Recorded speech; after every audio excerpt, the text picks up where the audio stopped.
Good day, good morning, good evening. Today is Tuesday, the 14th of September, and my name is Claudia ten Hafe, and I'm joined today again by my colleagues Anna, Richard, and also Lynn, in fact, to take you to the second of our four-set series on national reporting.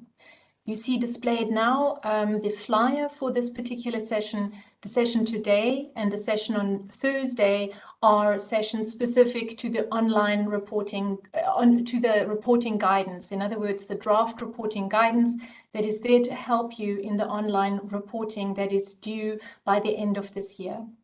We'll take you step by step through this, and it gives me indeed great pleasure to introduce my colleagues, Richard Gutierrez and Ana Garcia, who will also speak after me.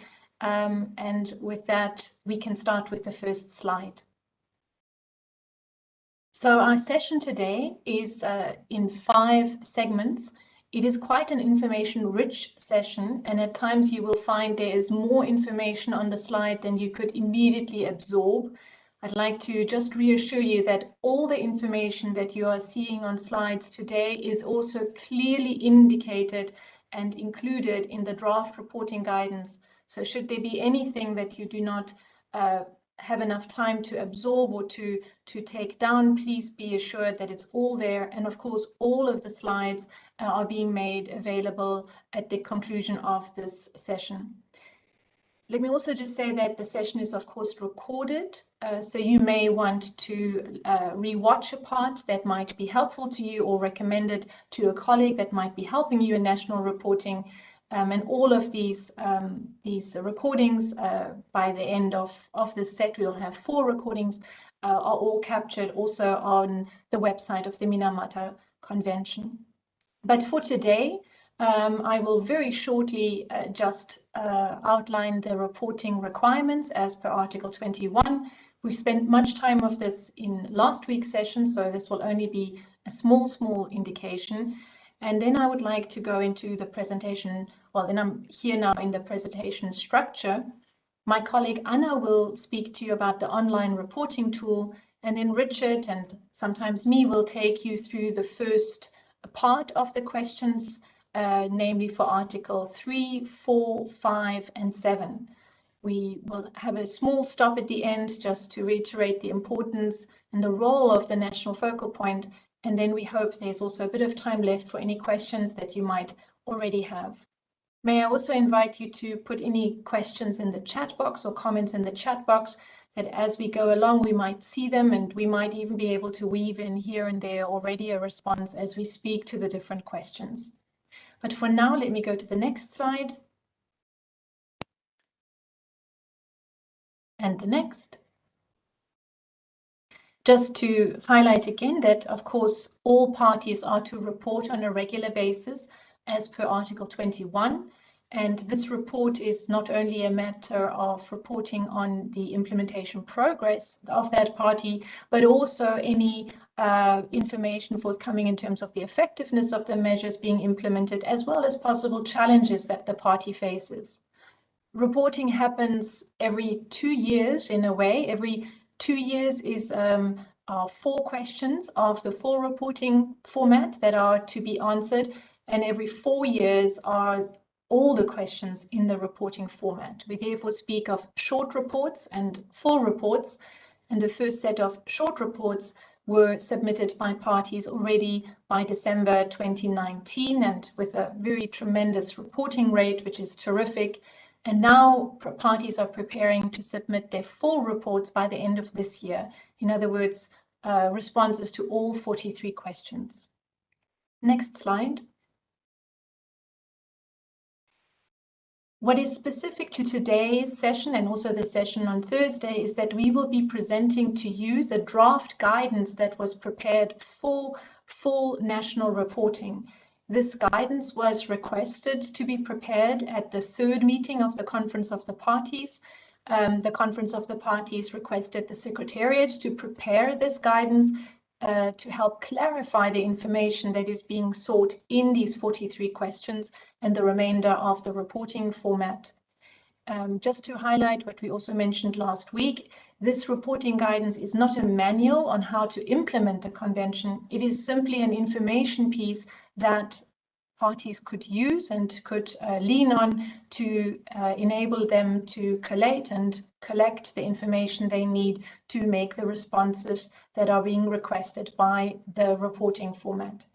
The draft guidance is already available on the website of the Minamata Convention. It is document 17. This draft guidance will go formally to the COP, and the COP will formally deliberate on it. But in its decision 313, the COP already requested parties to use the draft guidance on a provisional basis in the preparation of their national reports. And this session today and the next one is part of trying to support parties in this endeavor. Next slide. What we will be doing is taking you through the articles 3, 4, 5, and 7. And those 4 articles already comprise 21 of the questions that national focal points will be responding to. So it's quite a bulky set of information in the first 21 questions of the national report. I just want to highlight, of course, that that almost all questions are either a yes or no, begin with a yes or no, and thereafter there's a type of flow chart that will perhaps ask subsequent questions of parties to fill in. The draft guidance is prepared in such a way that after the question, there are first some notes on that particular question, on the article, etc., and thereafter a suggested approach of how to go about answering those questions. And we will be presenting that today here. Just a short note on the different icons that you will see. We are trying to give you some hints along the way, also where, for example, attachments need to be prepared. So there's a little suitcase for that, because that may take a bit more time to prepare. So just for your early heads up of that as well. There are some notes along the way, which you will see. And here and there's a reminder of something that is important just to keep in mind. Right after this, we will turn to Anna to give you a small update on the online reporting tool. But I think I have one more slide. Next one, please.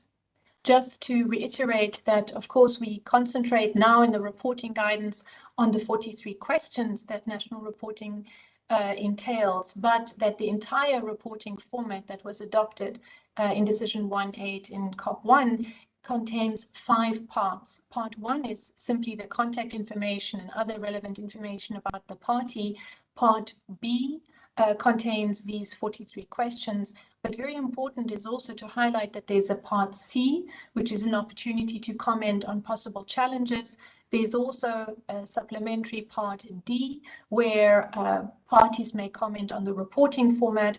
And then there is also a possibility of a part E that provides the opportunity to add comments in free text that the party may want to add and didn't find space to in the structure of the questions. With that, that is the introduction. And if I could hand over to my colleague, Ana Garcia, for the next bit. Thank you. Thank you very much, Claudia. Good morning, good afternoon, good evening to everyone.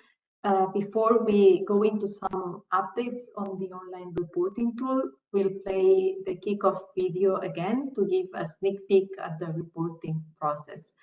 Shariful, please, if you can put the video. Thank you.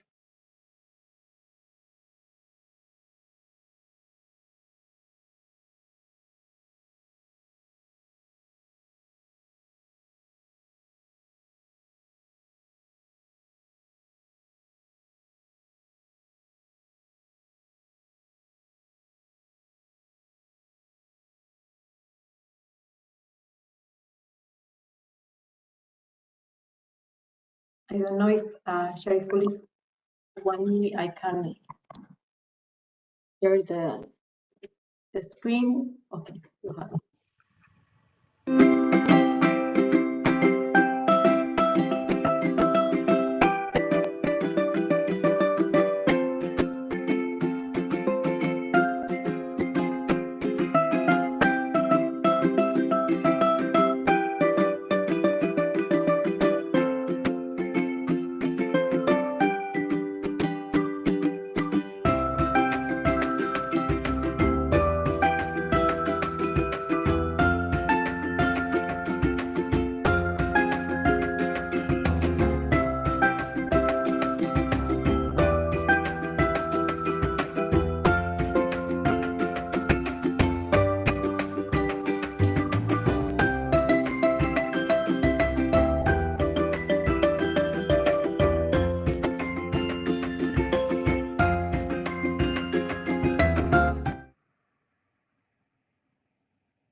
Thank you very much.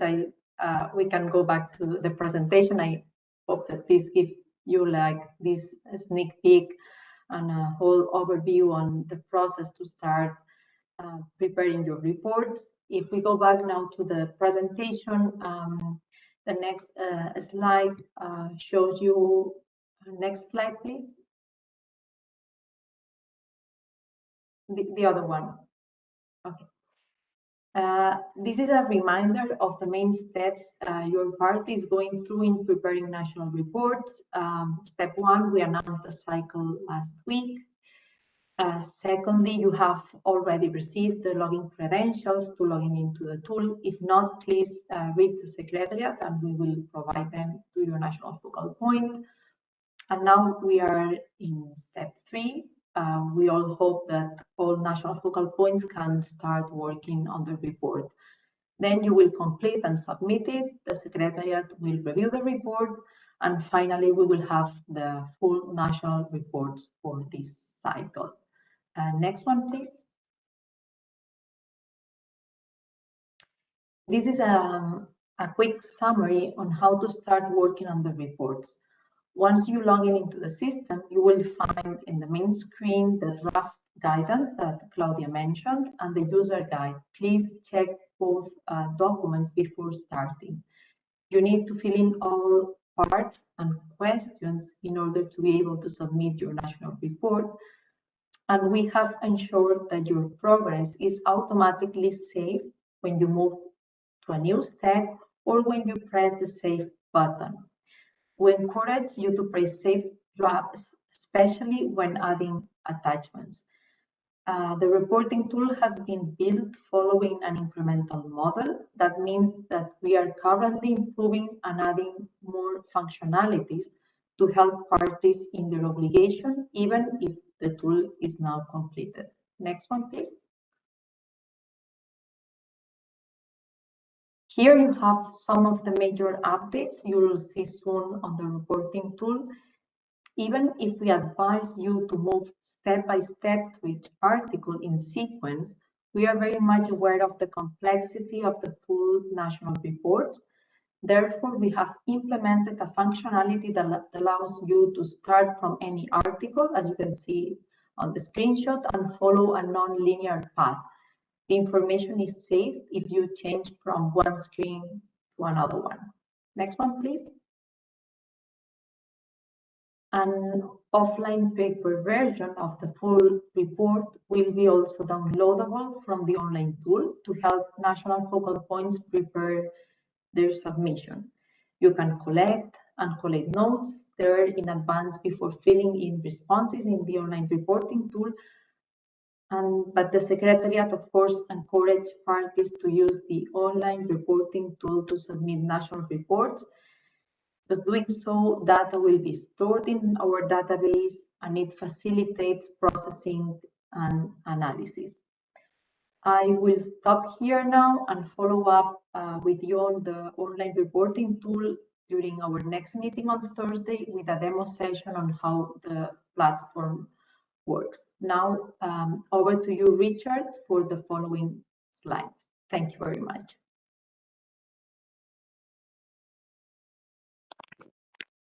Thank you so much, Anna, and good day, good evening, and welcome to everyone. Thank you so much for joining us again. As my colleagues have mentioned, we'll be covering a lot of ground today, and I'll be starting with Article 3, Mercury Supply Sources and Trade. Next slide, please. Right. So as discussed earlier, each of the as we cover each of these articles, will provide you with an overview of what the article is. We will not be discussing in detail what the articles require, but focus rather on the reporting side of it. But the overview will just give you a flavor of what the article is, just to remind you, and then we'll proceed with the reports or the reporting questions. So Article 3, if you will recall, this contains control measures to limit the global supply of mercury. It also complements and reinforces demand reduction control measures, which is covered in under Articles 4 to 7. And also, it outlines procedures to follow for trade in elemental mercury. Next slide, please. As a quick reminder, if you will note, the main sources of mercury supply are, as indicated here in the slide, are in Articles 3 to 4, the primary mined mercury, which must be phased out, and no new mines are supposed to be allowed. Article 3, 5A to your right is another source of mercury stocks, which under the convention, the parties must endeavor to identify large stocks of mercury and mercury supply. And there's a guidance that's been adopted in COP1. And then the final box that you will see in the slide corresponds to Article 3, 5B, mercury from decommissioned chloralkali plants, wherein the use of mercury in the chloralkali production is under the convention must be phased out by 2025. Closed plants leave behind very large quantities of mercury, and parties must take measures to ensure proper disposal of the excess mercury. Now, next slide, please. Now, this is the, if you will recall, the icons that was presented earlier. When you see the icon right before the 3.1, that represents the online reporting tool. So this is what you will see, how the question will look like in the online reporting tool.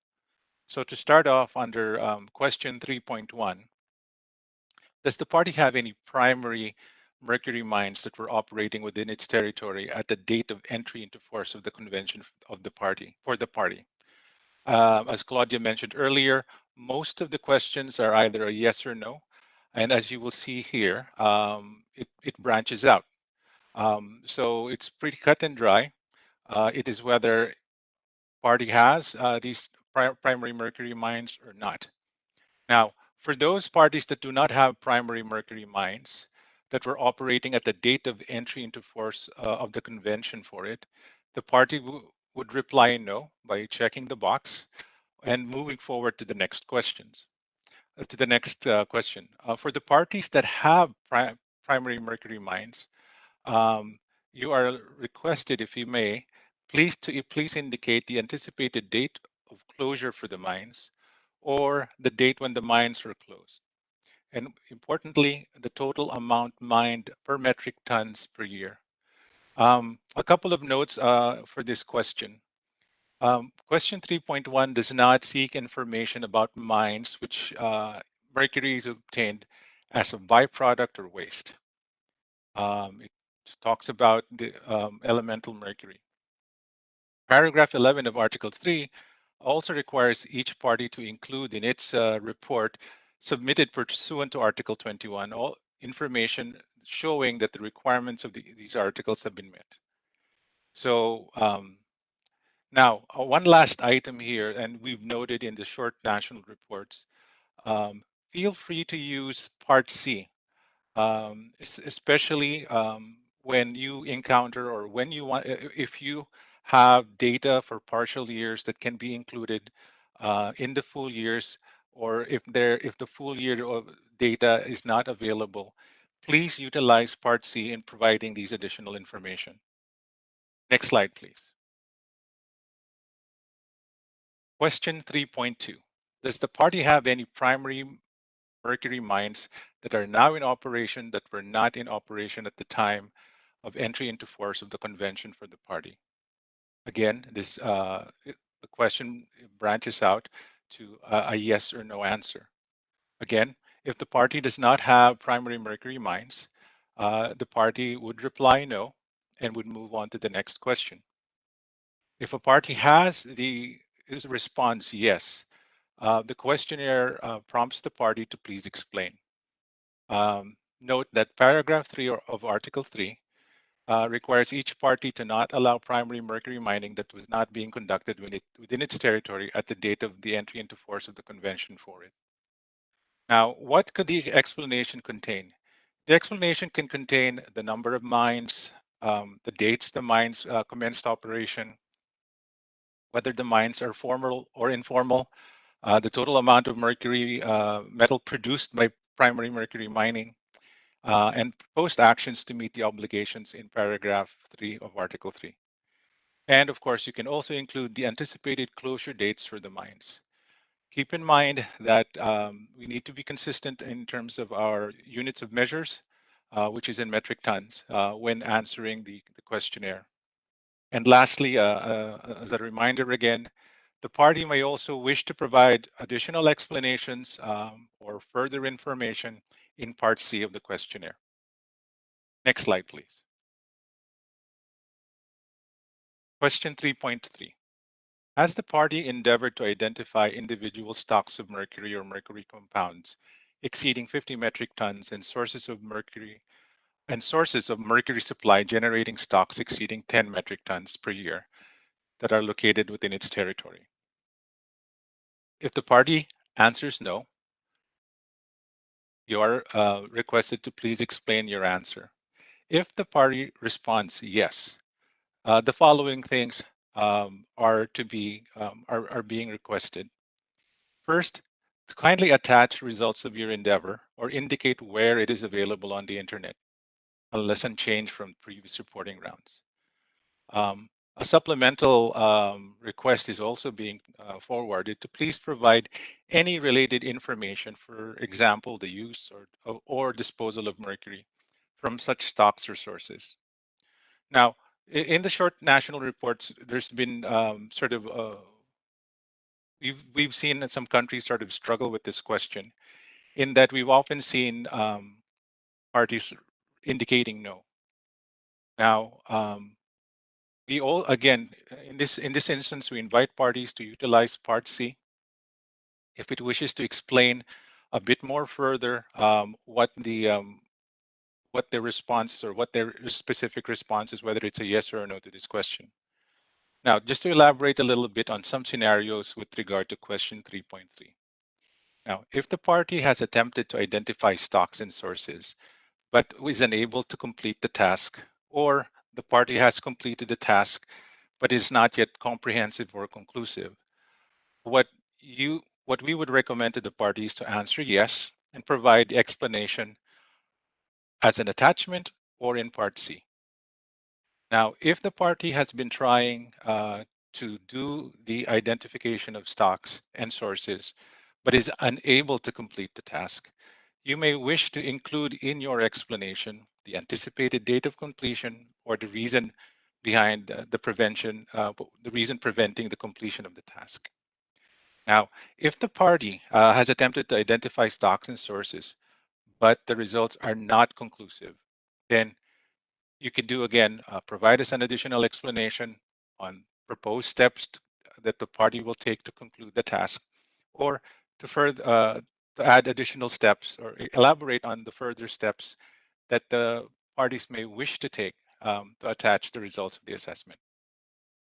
Now, lastly, in a situation where the party has attempted to identify and has determined that there's none, that there is no stocks, you could just immediately put it as an attachment or provide clarification in Part C, or I forgot to mention as well, Part E, in which parties may in free text provide additional information or explanation under the reporting format.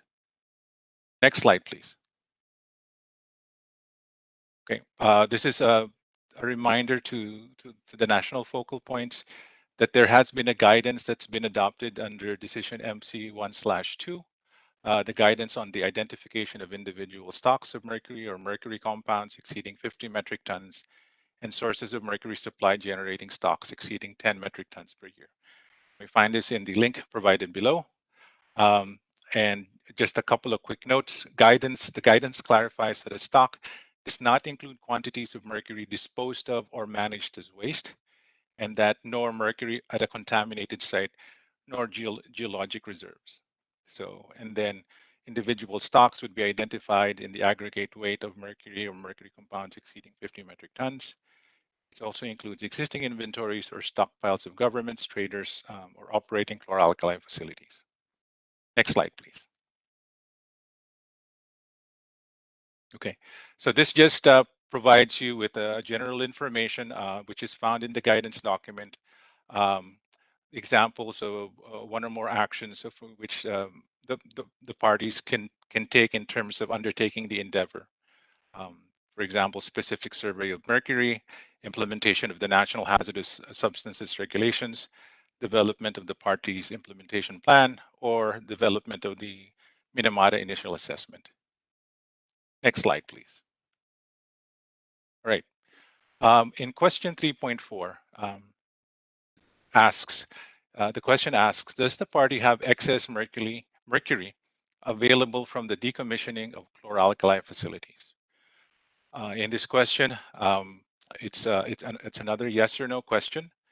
If the party has chloralkali, has excess mercury from decommissioned chloralkali facilities, and they answer yes, the questionnaire prompts the party to please explain the measures taken to ensure that the excess mercury was disposed of in accordance with the guidelines for environmentally sound management referred to in paragraph 3A of Article 11, using operations that did not lead to recovery, recycling, reclamation, direct reuse, or alternative uses. So this is essentially final disposal.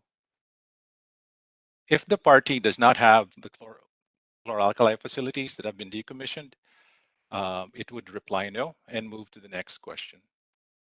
Now, a couple of points for those parties who may answer, who may be answering yes. Now, if the party has chloralkali facilities that have been decommissioned, and the party has not made a determination accordingly, the party may the party might will not be responding yes or no, but it would be better to provide an explanation in Part C and then could add any other information in Part E.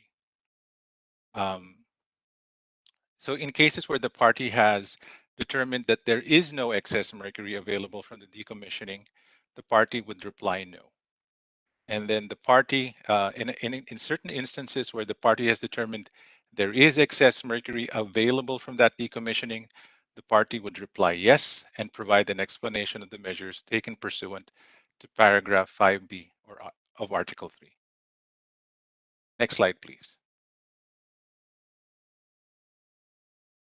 All right.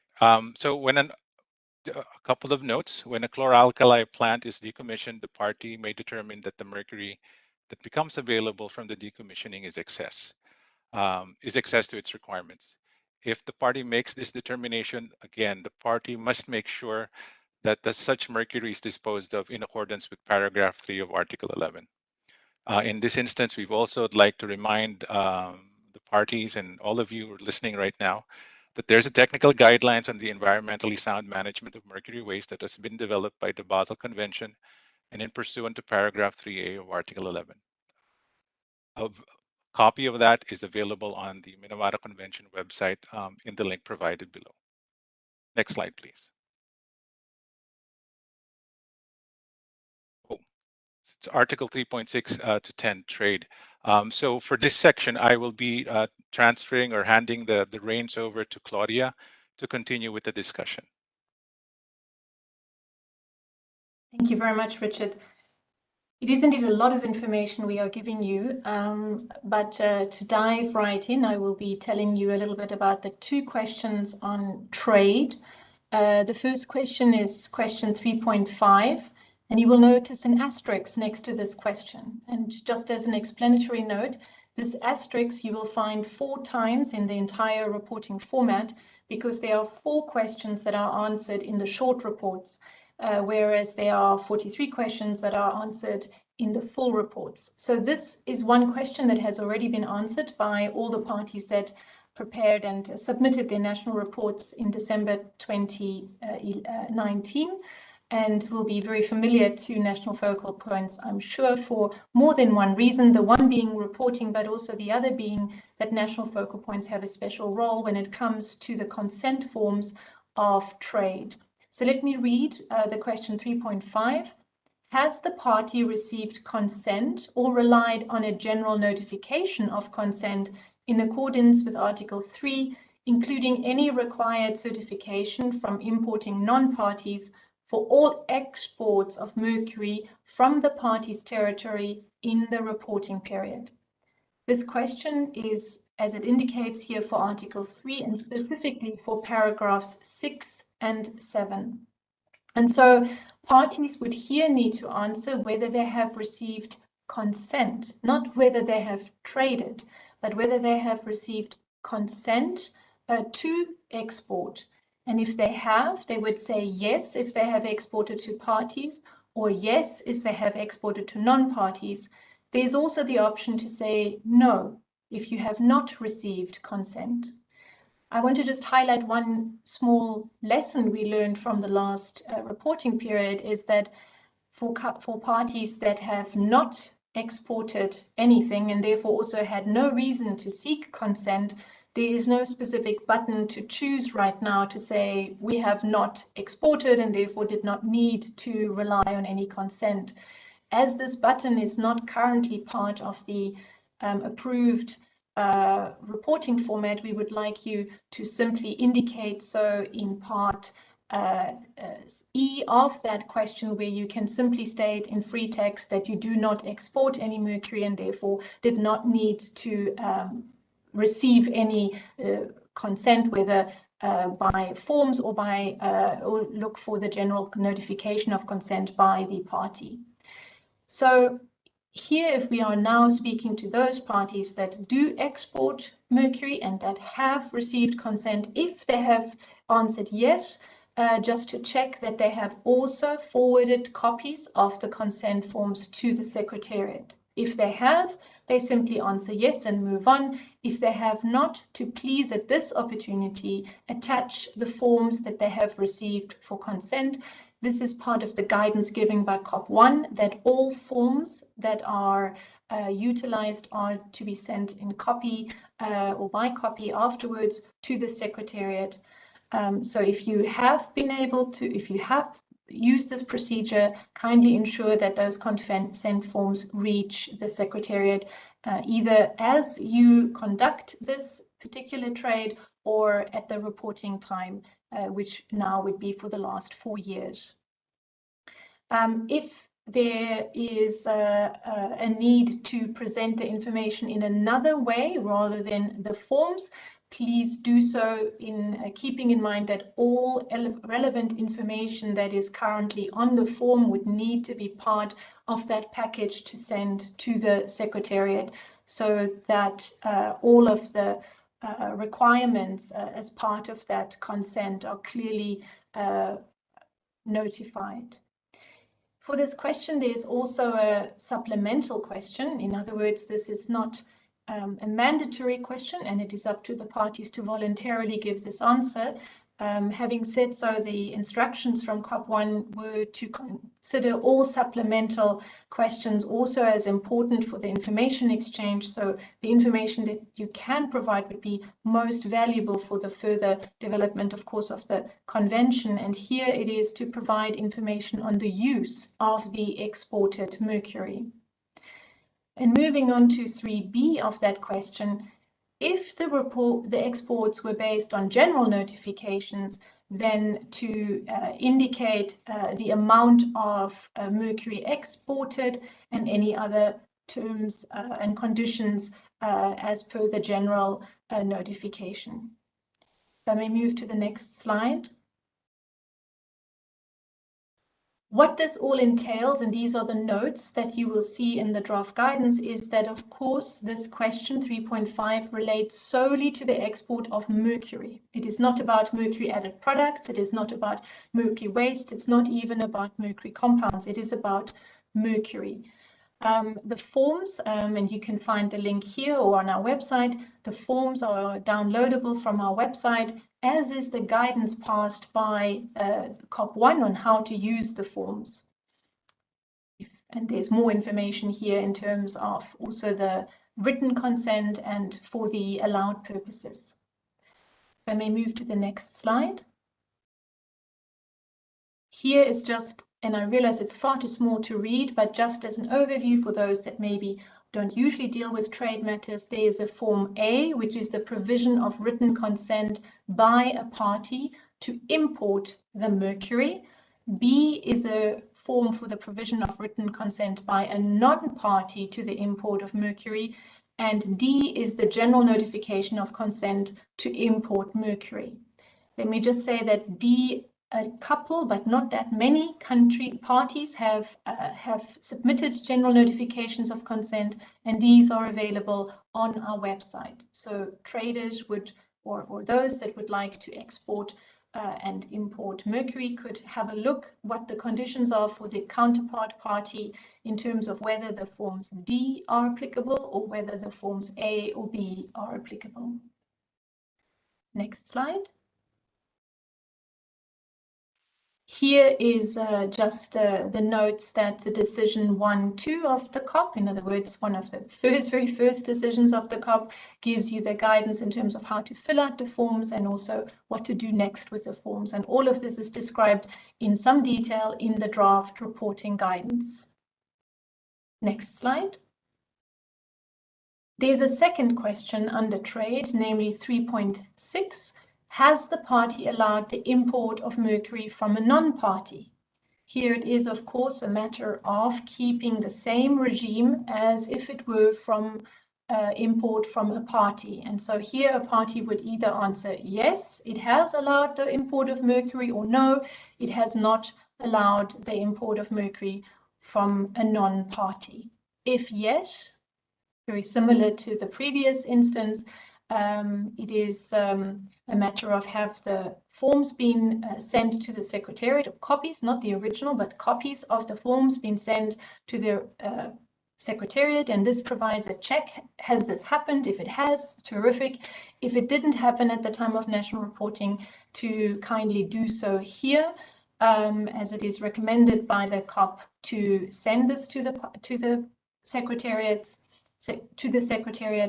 And there is also for this question a supplemental question, and what I outlined earlier in terms of supplemental questions applies here too. It is not mandatory, but it's very much encouraged to answer this if indeed you did, as a party, import mercury from a non-party, and it is to provide information on the quantity of mercury that is being imported and the country of origin of that mercury. And you can see the detail here in terms of whether the party has relied on paragraph 7 of Article 3 and so on.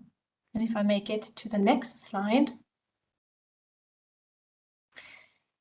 So in a nutshell, as the notes in the draft guidance outline, this question relates to the export of mercury.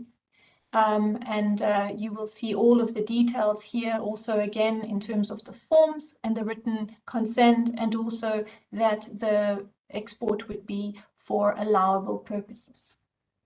And if I may move to the next slide. Just again to show you that in this scenario, it would be forms A and C, because a non-party exporting country would use form C. There are 4 forms in total, form A, B, C, or D, depending on the situation that the party finds itself in. Moving on to the next slide. I will talk about the next set of questions as well, which are the questions related to mercury added products, and this is distinct from the movement or so of mercury. In this section, there are in fact 5 questions, and so I do not want to take very much time, but you could always refer back to these slides and also to the guidance. But just to give the overview, it is of course that Article 4 is accompanied by Annex A, and in this Annex A are 2 parts. The first part relates to a number of products such as batteries, switches, lamps, cosmetics, pesticides, and a number of non-electronic measuring devices.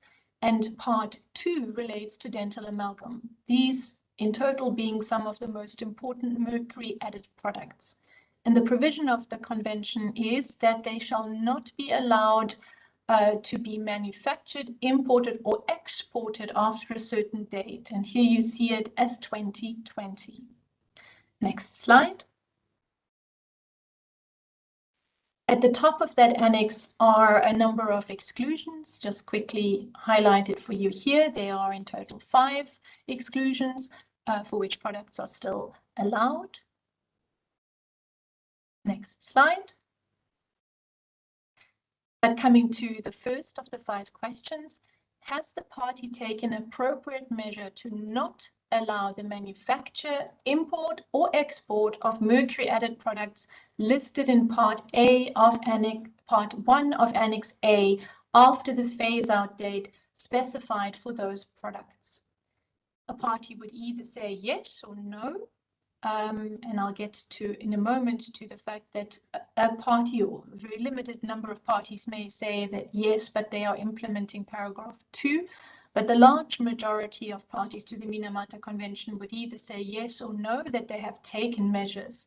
Yes, they have taken measures, and they are then invited to provide information on that measure, on those measures taken, or no, they have not taken measures, and there could be more than one reason for this. The one could be that the party may have registered an exemption to this 2020 timeline as per Article 6 for some time. And if so, the party would answer yes or no and would list the products that it has requested an exemption for.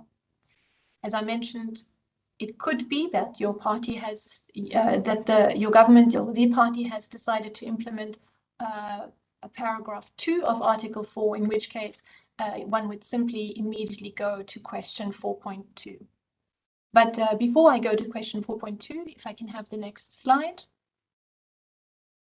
Here is a list. Again, it probably is too small unless you have a very big screen in front of you, but these are some of the products that are listed, and the party, if it has requested exemption and obtained exemption from some of them for the particular deadline of 2020, would list or tick them here.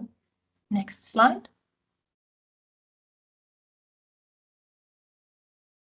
So if the party has taken the appropriate measures, the guidance provides for some notes and some descriptions forward in terms of what to add. It could be descriptions of the measures. It could be the dates the measures were taken, or when they are taking effect, or when they, if they have already taken effect. And there may also be other matters that the party, if it is party to the Rotterdam, may also wish to reference in this regard. Next slide. If the party has not taken measures, it would reply no. And as mentioned, there could be more than one reason. It could be that it is answering no because it has asked for an exemption, and then the rest of the question tree would apply.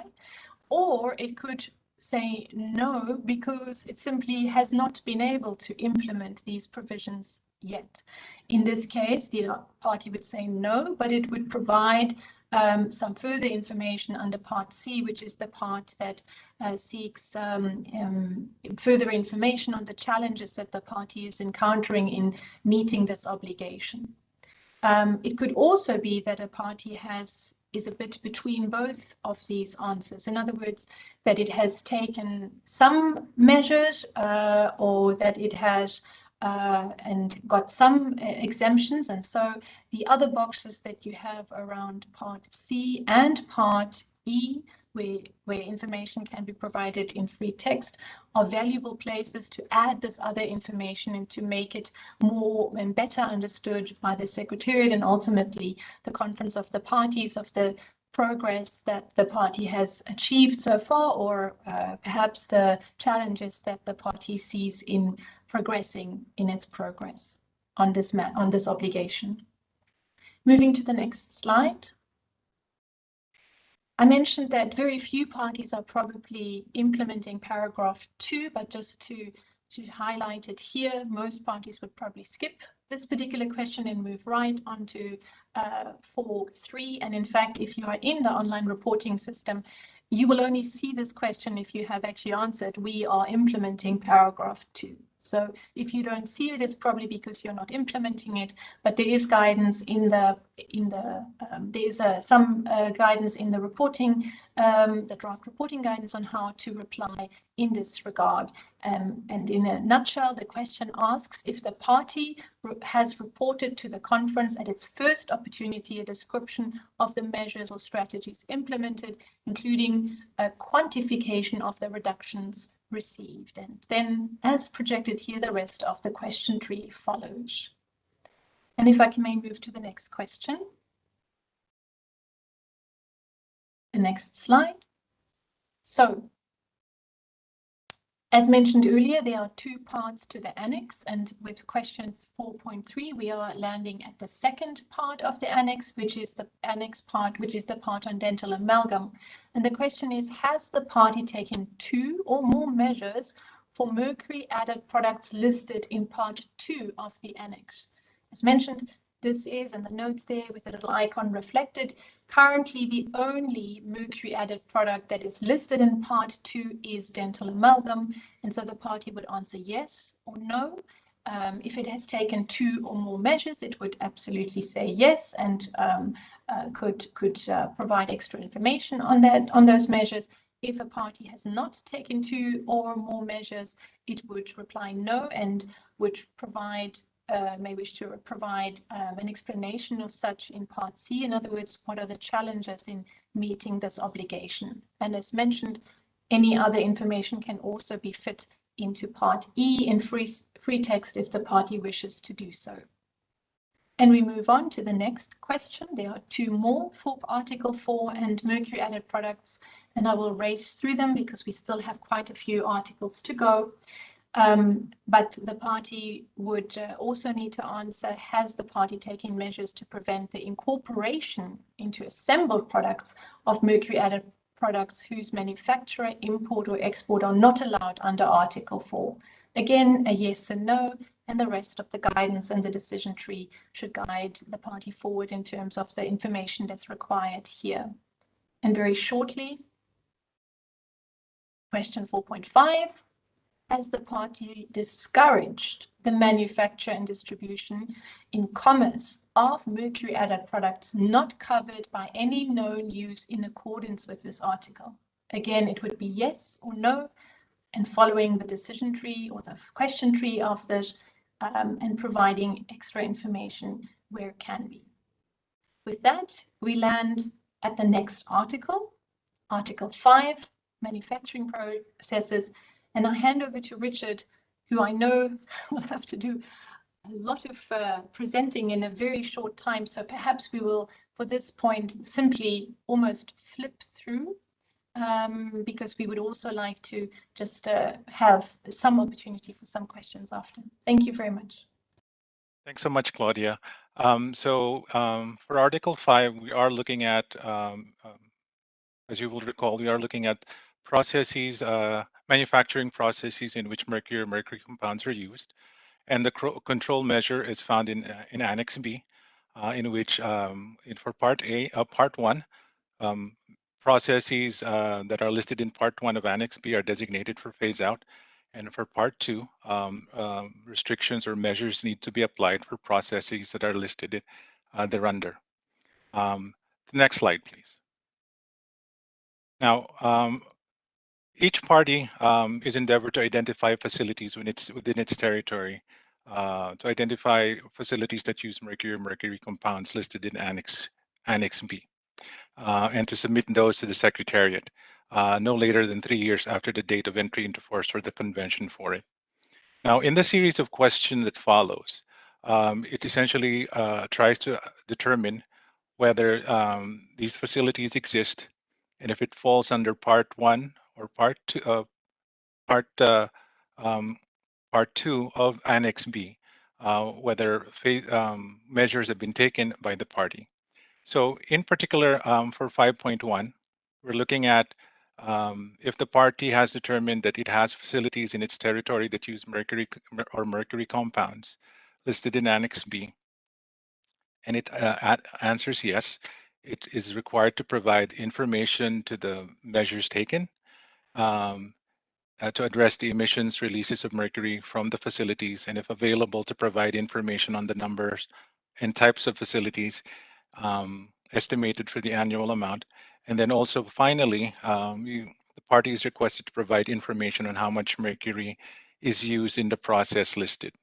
And if this does not apply to the party, or if the party has undertaken the process of identifying but the results are not complete, they could respond no or do not know and provide an explanation in part C.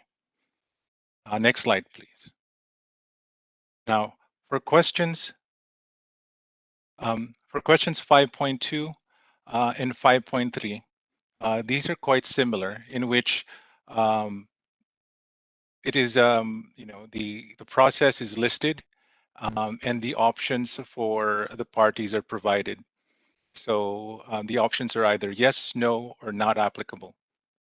Now, I think the more critical part is when to respond to not applicable. So, so it's suggested that if the party has replied no, if the party has measures in place to phase out chloralkali facilities by 2025 and they replied yes, please provide the additional information as required in question 5.2.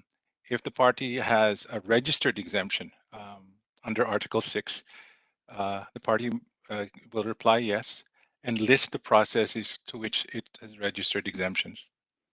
Now, if the party has not registered for an exemption pursuant to Article 6, that's when you check no. Now, if the party has replied no to either of the first two questions and has not registered for an exemption, it may wish to provide that explanation in Part C. So the not applicable will apply to those parties that do not have chloralkali production facilities or acetaldehyde production facilities in their jurisdiction. Next slide, please. So 5.3 is similar. The main difference, the main point is that the vinyl chloride monomer production, sodium potassium methylate, and ethylate production, and the production of polyurethane using mercury-containing catalyst are subject to Article 5, Paragraph 3, and are listed in Part 2 of Annex B with specific provisions. Now, if the party does have facilities that use mercury or mercury compounds in the process listed in Part 2 of Annex B, the party would reply yes, and as appropriate, provide information such as the measures taken pursuant to Annex B, Part 2 of Annex B, the date of implementation of the measures, and the effectiveness of the measures. If the party has replied no, again, if the party has replied no to one or more parts of the question, or if the party has replied yes, but has not taken measures provided in Part 2, and the party may wish to provide in Part C an explanation why it has not taken such measures. Next slide, please. In question 5.4, if the party has a facility that did not exist prior to the entry force of the convention, and that the facility is using mercury or mercury compounds in the manufacturing process listed in Annex B, the party would reply yes, and then provide the following, the information that I mentioned previously. Next slide, please. In Article 5.4, is there any mercury compounds in a facility using the manufacturing process? Again, it's a yes or a no. And if you answer yes, certain information is required. The additional guidance on how to respond to these questions can be found in the draft guidance, in the draft reporting guidance. I'll jump on to, and there's also one more last question in the manufacturing process, but I beg your indulgence, but I'll just jump into the last article, Article 7 on ASGM. If I can just quickly go over that for you. So I'll skip the overview. So this applies only to countries that have artisanal small-scale gold mining, which has been determined that is more than insignificant and that uses mercury. There are 5 questions for Article 7. The key things to remember is that at least for, next slide, please, sorry. Next slide. So even for 7.1, have steps been taken to reduce or to eliminate mercury in ASGM? So if it applies, yes, and then countries requested to provide information, additional information. If this question does not apply to the party, it can move to the next question. So in addressing the remainder of Article 7, You can find details of these on how to respond to these questions, again, in the draft reporting guidance. Before I hand over the microphone to my colleague, I'll just prompt Shariful, can you go to slide 57, please? So this is in question 7.4, it requires the party to please attach recent review that's completed under Article 7. So this is part of the regular review process required under the convention. And in the next slide, it's a supplemental information requirement, or a supplemental information. It's not mandatory, but it just simply asks if the party has cooperated with other countries or agencies in achieving the objective of this article. So I just wanted to flag that because that, again, although not mandatory, it provides useful information in the implementation of the convention. I'm sorry for this abbreviated walkthrough on Article 7, but I now pass on the mic to my colleague, Lynn or Claudia. Thank you. Thank you, Richard, and thank you for the indulgence of our listeners and participants today. There is so much information to try to submit. We just want to conclude very quickly on one point, which is the role of the national focal point. And let me just go immediately to the next slide, because there's a special role of the national focal point, both in reporting, but also, as mentioned earlier, also in some other provisions, such as under Article 3. But here, just for you to locate that in Article 17, paragraph 4, it is written that each party shall designate a national focal point for the exchange of information under this convention. And the national reports is one of the most important parts of this exchange of information. As mentioned last week, all national focal points that we have on our database received the notification of the online reporting system being open, and also their personalized credentials to access. We have received some bounces, so there must be some national focal points that might not be in place. And so if you are a party that feels that the information has not reached you, please immediately get in contact, and Lynn will show you just now, just to see where on the website you can do so to check that the correct national focal point is on record with the Convention Secretariat for all of these steps. So over to Lynn, please. Thank you very much, Claudia. Good morning, good afternoon, good evening to everyone. It is my pleasure to walk you through where to find the national focal point information on our website. So as you can see on the screen now, it is the national focal point webpage. You can find the information on the national focal point to the Minamata Convention by clicking in the drop-down menu.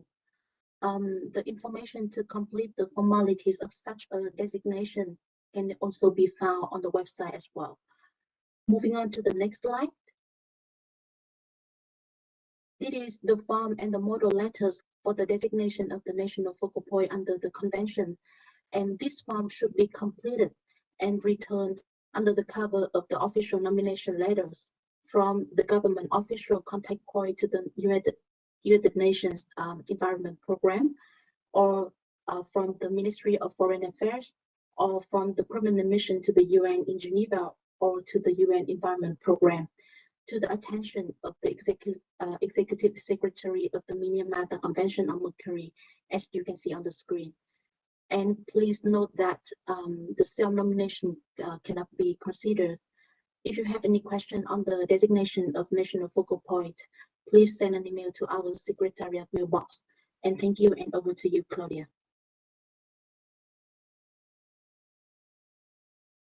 Thank you, and only with a moment to spare, there's just the next slide, which just is the target date for completing the full national reports.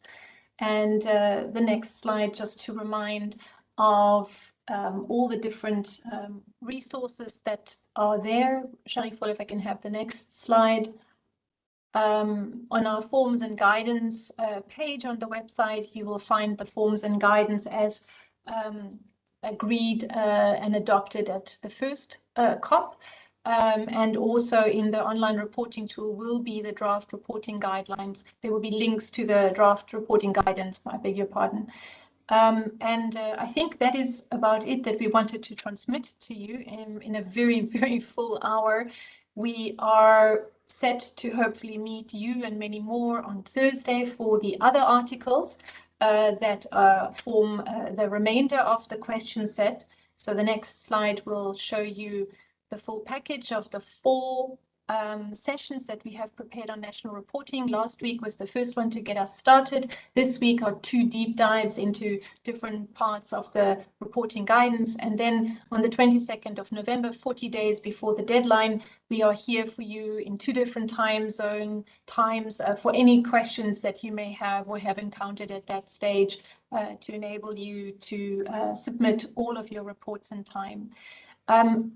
I didn't see any more specific questions, but I did want to just acknowledge that it seems there was an error in our advanced copy of the guidelines, because a very important part of the guidance somehow seems to have gone missing. So thank you very much for Yoshizaki-san for pointing that out. We will check on that immediately. It must have happened in the processing of the document. It was not that the version that was earlier circulated for parties meant to exclude that. So we will ensure that the corrected version is up ASAP so that you have the full text of the suggested action also for question 3.5, which is indeed the one of the questions under Article 3.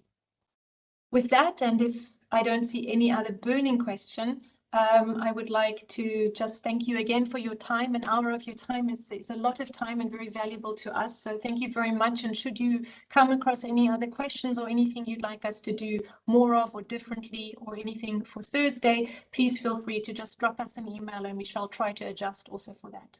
With that, stay well. And on behalf of all of us here at the Secretariat, sending you our best until we meet again on Thursday. Bye-bye.